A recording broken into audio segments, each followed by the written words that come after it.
भरिया दूर हो हटना बिजली के तार में भतार अझुरैल मने मने कैल मजबूर हो लहे लहे छुई जानी हमारा पमुई राजा तरफ से गिर लगिलो रे राजा तनी जाइन बहरिया टूटता बदन पोरे पोरे राजा तनी जाइन बहरिया छोड़ा दी होई गइले भोरे राजा तनी जाइन बहरिया हमर नया तकिया बिछावना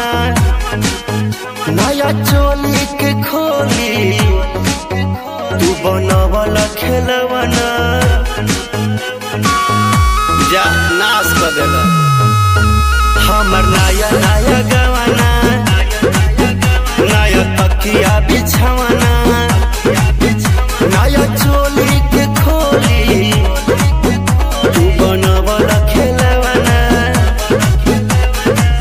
नया नुहर जानी बनी एक चोर राजा तेरा कमर बड़ा तोड़े राजा तनी जाइन बहरिया टूटता बदन पोरे पोरे राजा तनी जाइन बहरिया छोड़ा दी होई गइले भोरे राजा तनी जाइन बहरिया खाई गइला उठल लिया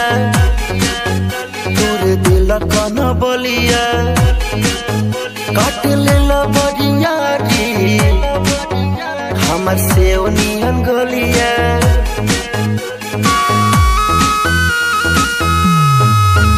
खाई गइला उठल लिया तोरे दिल कन बलिया काट लेला बरिया री हमर सेव नियन गलिया मारा जनी जोरे देह बाटे कम जोरे हमर फाटे लगी नस तोड़े तोड़े राजा तनी जाइन बहरिया टूटता बदन पोरे पोरे राजा तनी जाइन बहरिया छोड़े दी होई गइले भोरे राजा तनी जाइन बहरिया चल जाई कालू फेर आई रौरे काटी चाहे साटी।